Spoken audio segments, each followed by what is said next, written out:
lately, but the Pac-12 is so pass heavy now.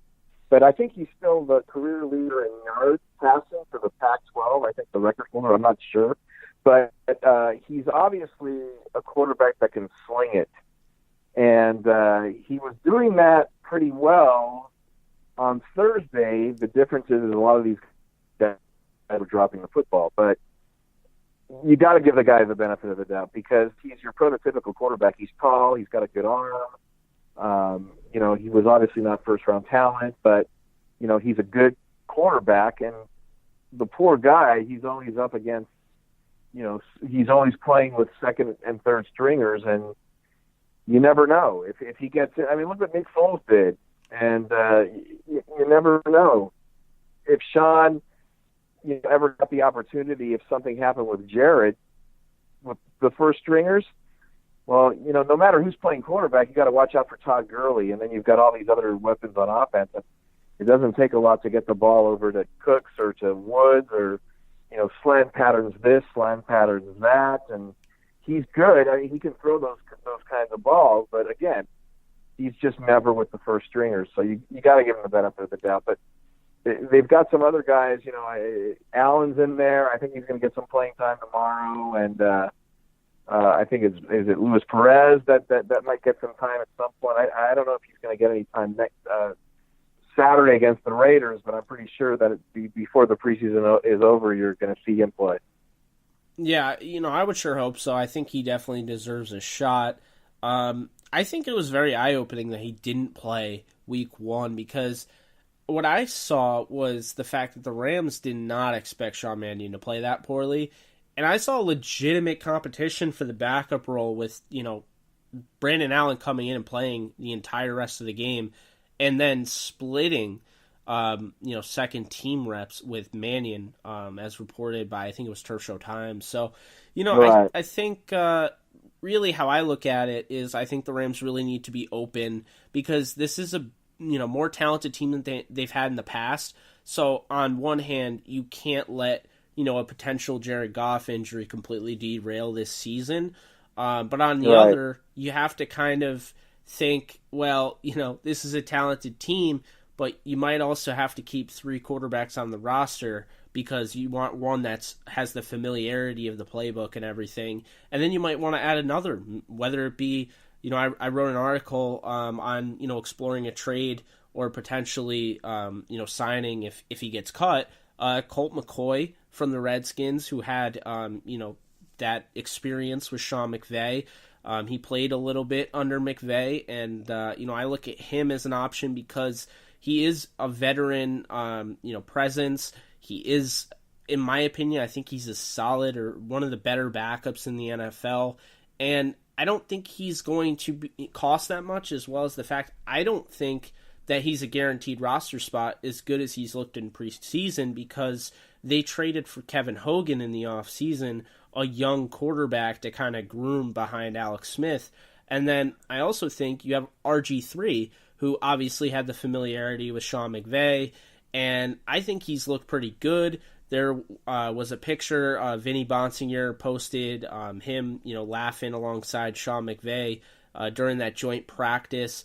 It's not guaranteed because Joe Flacco, they're paying too much to cut, and he's going to be the starter. Lamar Jackson, as much as I love him, he was my QB1 in this draft, but you've seen he's not ready yet to have, live regular season bullets flying in his direction. But at the same time, you're a talented roster. Can you keep 3 quarterbacks?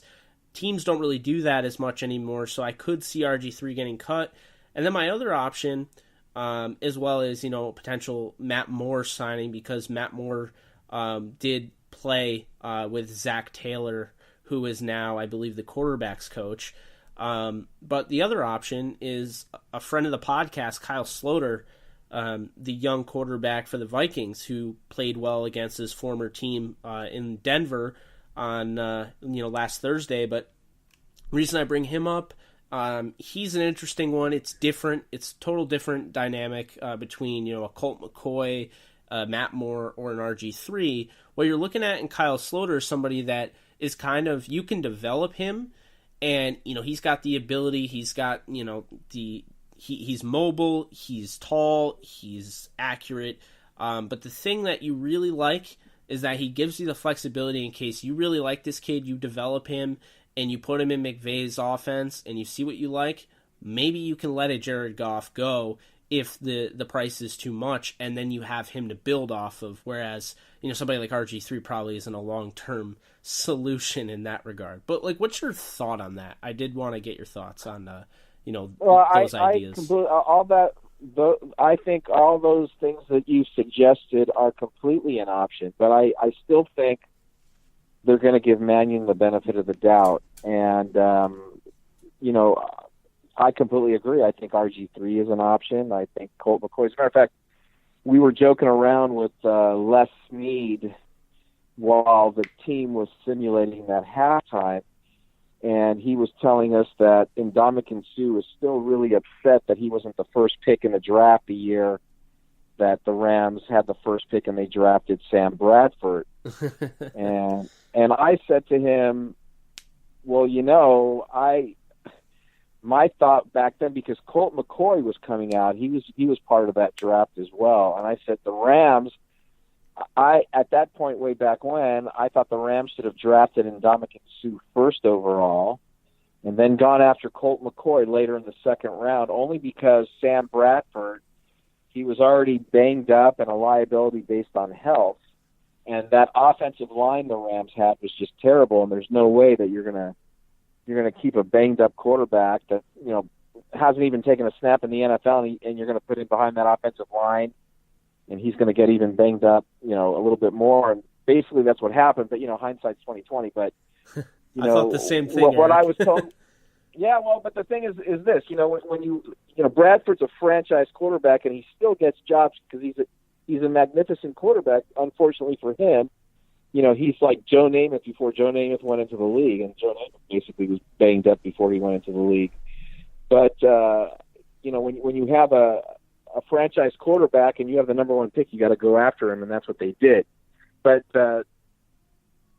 my point is this. I thought they should get Colt McCoy because Colt McCoy is a good, steady quarterback. He's not anything super, but he's a good, steady quarterback. I completely agree with you. All those options are on the table for the Rams. But, again, I think they got to give Mannion the benefit of the doubt because he's always in with second and third stringers, and a lot of these second and third stringers are different faces, and so it's kind of difficult for them to get on the same page and be consistent every play. And, he might be a little gun shy, because he's got to play with these guys. But, again, he's a talented quarterback as well.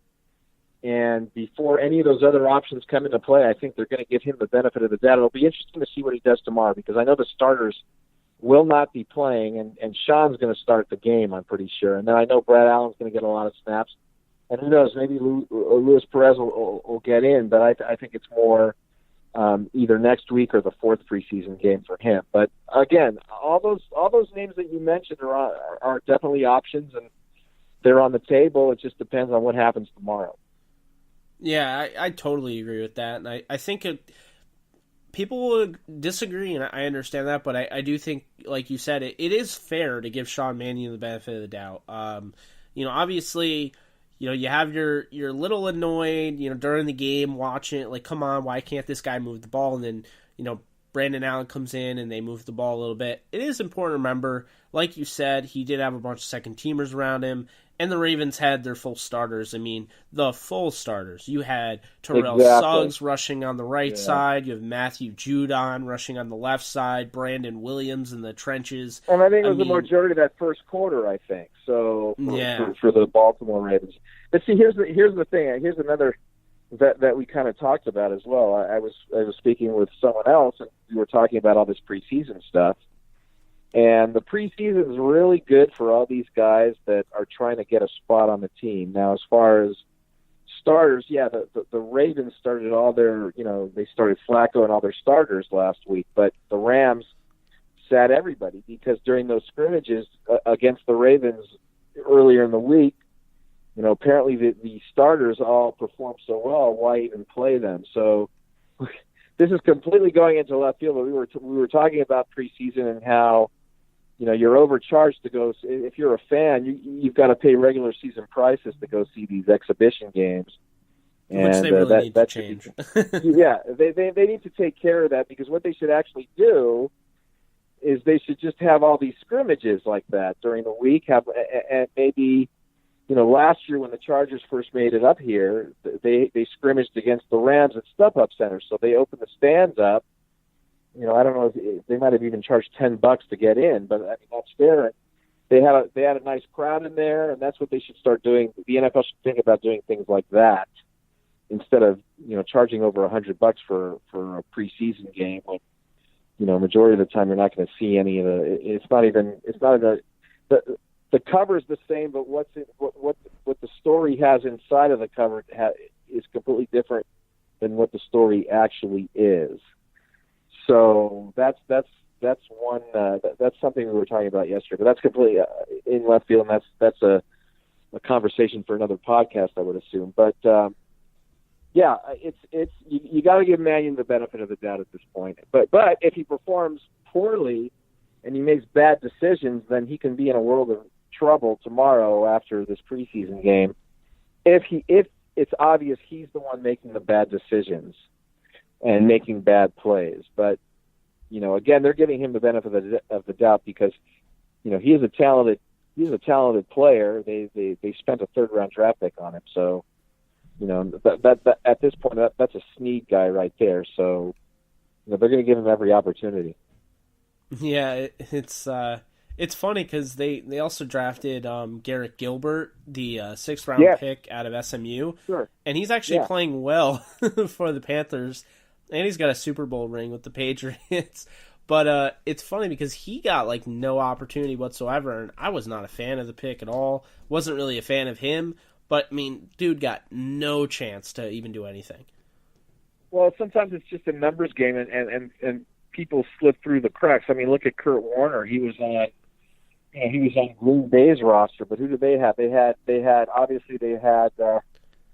Favre, and then they had Mark Brunell as his backup, I think, at that point. Yeah. And then so what's Kurt Warner going to do? And it ended up he was probably the best passer out of all of them because of the time that he spent in the Arena League. You have to be precise when you're playing in that league, I guess, and darting throws into receivers' hands. And there's going to be players that slip through the cracks.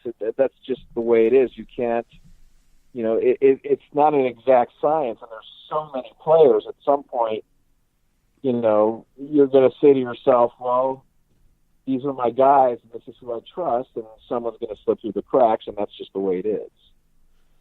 Yeah, absolutely. I totally agree with that, and I think one of those guys to mention, and every Rams fan that doesn't like him gets on me when I say it, but Austin Davis. I don't know if you remember him, but absolutely. He was one of my favorite players on the Rams, as well as Denario Alexander. Denario had the multiple knee operations, and it was really unfortunate, but then he had the success with the Chargers, and then I believe he had a concussion. Now he's out of the league. With Austin Davis, he's actually on the Seattle Seahawks right now as the backup. And the thing that bothers me with that, going back to when he was on the Rams, is this is somebody they liked a lot. They cut him, and then the Dolphins picked him up when they tried to put him on the practice squad. He ended up getting cut by the Dolphins. They got him back, and so this was their guy. They were going to develop him. He comes in. Jeff Fisher has the whole eye wink thing, we're not going to move on from Sean Hill. He's the guy. And then, Austin Davis comes in and he plays really well. He gives the Rams, for the first time in a long time, a fun to watch offense, an offense that moved the ball, shows some life out of wide receiver in, second round, 33rd overall pick, Brian Quick. He does that all with no run game to speak of. The blocking schemes were poor. He has no time to throw, and yet he still, for some reason, the offensive coordinator's like, yeah, let's run 7-step dropbacks with, this basically a rookie quarterback. And so he plays well. He almost leads them to a win over the Eagles after being down 28-7 to Nick Foles. And then, after that, it's like he had a string of things where he, fumbled the ball and he'd get hit from his blind side, and I think just they were so quick to move